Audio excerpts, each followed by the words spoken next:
Okay. A major move in college football.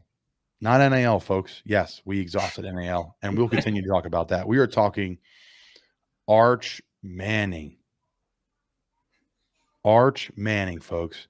The biggest saga around a high school athlete ever because of who his parents, who his uncles are, who his grandparents are. Arch Manning commits to play football at the University of Texas. He says, if you know, you know, get your horns up. For those that are not fans, it would be horns down, like my father-in-law, who's definitely not happy about this commitment, who's an LSU fan. He absolutely hates Texas, and the whole Dupree clan does not. My in-laws and my wife, we are not Texas fans. I am, Switzerland here. It's a whole other beast. I'm not from Texas like they are, but I'll say this: this is the best thing to happen to college football. The best thing. There's a few reasons why. One, visibility, period. Texas takes over the entire country. It takes over the entire country. It connects the West Coast to the SEC.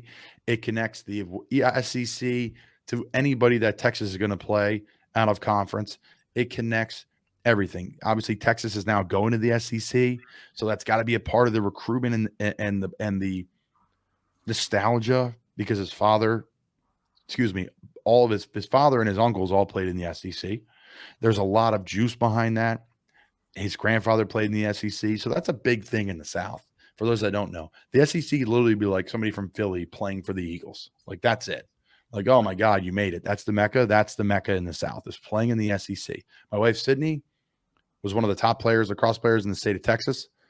She was getting recruited by Northwestern and Stanford and Florida. She went to Florida because she wanted to go to the SEC, and Florida has two lacrosse the SEC has two lacrosse teams. Vanderbilt women's and Gator women's lacrosse. That's it. No men's.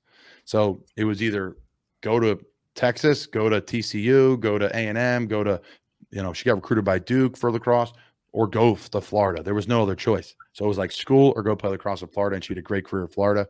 Played against Taylor Cummings a ton in Maryland. So I digress, but the SEC is huge. It is Mecca in the South. So they're from Louisiana. Texas is not very far from there. Obviously, they can get there. They have the finances, I would guess. I don't want to speak, but they have the finances to get the games. But they're going to play games at LSU. They're going to play games at A&M. They're going to play games at Oklahoma. They're going to play big-time games. Texas now is the number one brand in college football when they're rolling, period. Hate to say it, but they're the number one brand in college football. When Texas is rolling, they're got to be number one, right? Top five. I mean, it is phenomenal what Texas has put together, because you look at Texas's roster and you could legitimately, I'm not saying it's without a doubt, I'm saying there is a debate that Arch Manning might not even be the best QB on his roster when he steps in there. He's got Quinn Ewers. He reclassified, but he's technically 1 year older than Arch at this point. He should be a freshman this season, number 1 or number 2 QB in his class. They've got another number 2 QB, I think it's like somewhere number 2 or number 4 QB in their class, also part of that team. And an SEC transfer, I think, is 2 years out from this point, or is it 1 year now from this point for Texas? Well, I think it's all moving up. I don't know if it's declared yet. I know the American Athletic Conference, UCF, Cincinnati, and Houston are all leaving after next season. Okay. So they're all paying money to get in there quicker, right? So I'm assuming 1 year, boom, he's going to be playing. You need to redshirt him. Yeah. You have to. Just to get him organized. He won't be. Here's another thing that people don't understand. Awesome college football, great. It's worth the sacrifice. You're going to make a lot of money. He won't be able to go to class. He will not go to class. Like Tim Tebow did not go to class at Florida. He had tutors come to his classroom. Now he'll take everything virtually. So Arch Manning literally will never step foot in a classroom in Texas. I would be shocked if he does. We're going to keep a tracker on that, Jack. We're going to send you down to Austin. But he will never be able to go to a grocery store. He will never be able to go to a bar.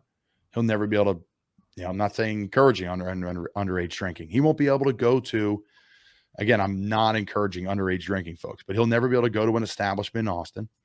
He'll never be able to go to a restaurant. He'll never be able to go to a grocery store. So I know it doesn't matter, and everyone turns their TV on, and they want to see the kid go out there, perform, and play.